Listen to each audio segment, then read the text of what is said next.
Good afternoon, students. Already in the last class, we read about Ibn Battuta and excitement of the unfamiliar. So now, let's see in which we have discussed about the coconut and palm, about which the people of that country of Ibn Battuta were not only familiar. So how he familiarized with those two things, coconut and palm, to those people through his travelogues or through his accounts.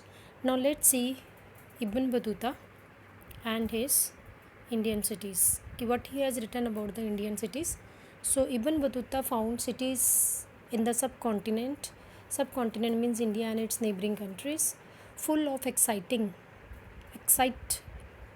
opportunities. And these opportunities for those people who had necessary skills, and they were qualified and they have necessary resources also. It means that he said that ki cities were so exciting, opportunities were provided by the cities ki if person is capable, so that person could grab those opportunities. So these cities were very densely populated, means thickly populated, and prosperous, मतलब खुशहाल भी बहुत थी, except for sometimes only simple situations थी in which it was not prosperous, and that situations were wars and the when it was invaded forcefully by any of the foreign rulers. So it appears from Ibn Battuta's accounts that most cities had crowded streets.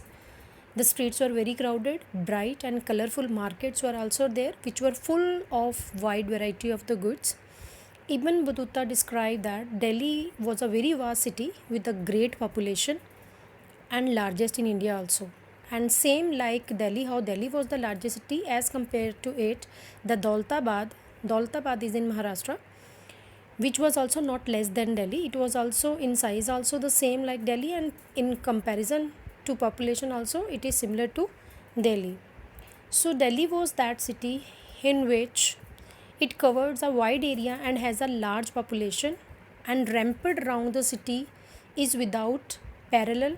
The breadth of its wall is 11 cubit, and in Delhi city they have made a very big structures, and in those structures they were inside those ramparts. So there are storehouses, means these ramparts they were using as storehouses, these big structures for storing the edibles, means eatables, magazines, arms and ammunitions, ठीक है, and so many other things also which is required in their daily lives. So grains that were stored in these ramparts can last even for a long time without rotting, मतलब वो ख़राब होते नहीं थे, मतलब it can be kept for long time also in these structures, means that type of arrangement was done in these.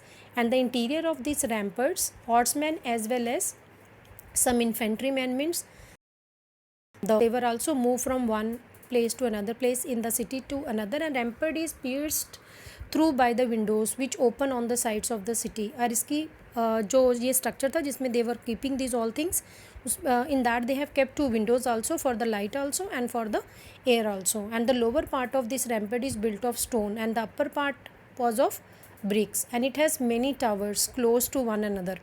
And there are 28 gates of this city which are called darwazas, ठीक है, and of these the Budaun Darwaza is the greatest. Fine. Inside the Mandvi Darwaza there is a grain market also, means this city of Delhi was having number of doors from all the sides, and this city was walled from all the sides, मतलब city के चारों तरफ बहुत ऊंची ऊंची दीवारें बनाई गई थी, and this city was also having number of walls also. It was just like a structure, a big structure. It looks like a big this city was looked like a one structure, right? And it was very secure and safe from the point of view of security. So this is all about the Delhi what was written by him, and even about the markets which were called bazaar also in Hindi, and that time also people were using the word bazaar for it. So bazaars were not only the place of economic transaction, that is buying and selling and exchanging currency for the goods, but also it was also a center of social and cultural activities also. Most bazaars has a mosque and temple also. In these markets there were mosque and temples were also there. In some of them at least spaces were marked for a public performance by the dancers, and this was the place. And there was also in the market there was the space kept for the performances by the dancers, musicians, and the singers. While Ibn Battuta was not particularly concerned with explaining the prosperity of the town, but historians have used his account to describe about कि how he described the, he was not that concerned about explaining the prosperity कि how these towns were prosper and people were happy, but the historians use these accounts to suggest that कि towns derived a significant portion of their wealth through this appropriation of the surplus from villages. Appropriation means the surplus production from the villages, as the agriculture was the main occupation of the people at that time in the villages. So as agriculture, Indian agriculture was very productive because of the fertility of the soil in India, which allow farmers to cultivate at least 2 crops a year. And he was noted that कि subcontinent was well integrated with inter-Asian network of trade, and India was not having only trade within the country but also with the Asian countries. It was very popular from the very beginning, and Indian manufacturers being in great demand. You also know that Indian manufacturing goods were in demand in the world, very great demand in the Europe and the other parts of the world also. Among that, the most important was the Indian textiles, which was very popular in the world, like cotton cloth, fine muslin. अब muslin होता है ये मलमल का कपड़ा बेटे, white cotton, very soft cotton, that is called fine muslin.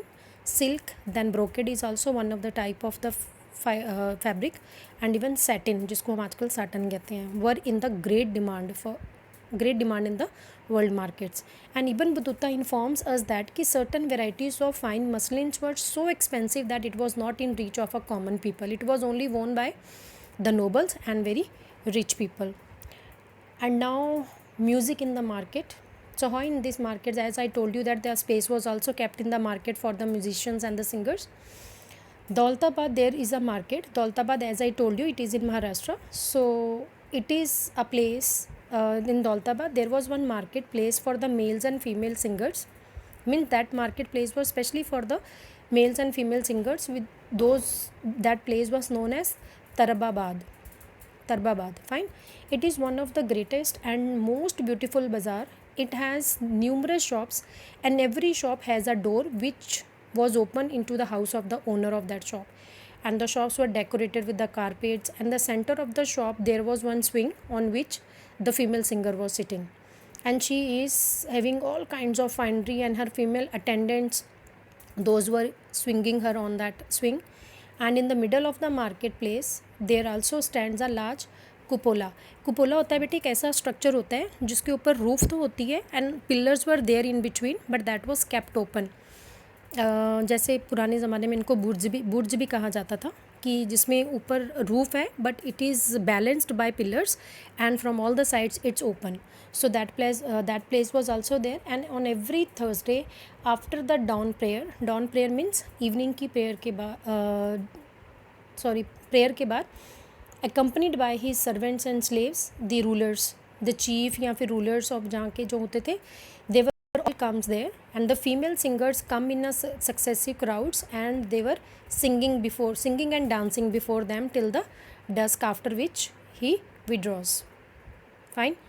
So dawn मतलब morning से लेके evening तक they were having that singing and dancing in front of the kings, and in this bazaar there are mosque for offering prayers also. So number of Mughal emperors also were attending this.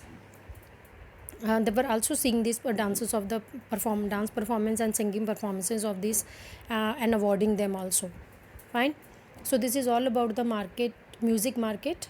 So there was also a unique system of communication also, which was also recorded by Ibn Battuta. So he also told that the state was having taken a special measures also to encourage merchants. And merchants को कैसे encourage किया जा सकता है for the trade, till the time they would not have a good system of communication. So almost all trade routes were well supplied with inns. Inns होते हैं accommodation, means where they can take a rest, means they can take the rest in that place, and even the guest houses, and even inns होती हैं accommodation, मतलब space given to them or the rooms given to them to take rest on the way, and even the guest houses were also constructed. Ibn Battuta was also amazed by the efficiency of the postal system also, means a postal system was so efficient at that time that it also allowed the merchants not only to send information but also to recollect their credit from the distant land also, but also to dispatch goods. And even if any time any goods were required on the spot, so for that purpose also this postal system was very very efficient, very beneficial, we can say that. And the postal system was so efficient that ki while it took 50 days, we already read that na, it took 50 days to reach Delhi from Sindh for this Ibn Battuta. But the news reports of the spies होते हैं गुप्तचर, those who have been appointed by the king to keep himself aware about and update about the another kings or another rulers. So these spies, if any news was given to them to take it to another part of the country or to communicate that news to the another person, so it took only 5 days, where 50 days were taken by Ibn Battuta to reach from Delhi to Sindh. So these spies were taking that information in just 5 days. It means that postal system was very very efficient. So as in the source 10, it's also written that ki in India the postal system was of two types. Ibn Battuta has described about the postal system in his accounts. So one was horse post and second one was the walk post. Walk post means by walking, those who are running, fine. So this horse post called Ulk, it's run by royal horses stationed at a distance of every 4 miles. Every 4 miles पे ये royal horses को station किया जाता था, खड़े कर दिया जाता था. And the horseman was also there among with him after every 4 miles.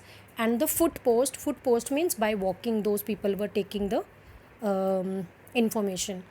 So it is called dawa, that is 1/3 of a mile. ये खड़े होते थे 1/3 of a mile के ऊपर, मतलब इतना ज़्यादा दौड़ना भी इतना ज़्यादा आसान नहीं था ना. So that is why the distance was kept for the foot post के लिए 1/3 of the mile. So now at every 1/3 of a mile there is a well also, well populated village her mile 3rd mile पे, outside which there are 3 pavilions which sit men with the gird loins ready to start. Means they were very ready to start. Means like you have seen the relay race, in that one person is this athlete is running and he is having rod in his hand and he is handing over that rod to the next person who is standing at a distance. The same way it was followed in this horse post and the foot post also, but only the difference was of the distance.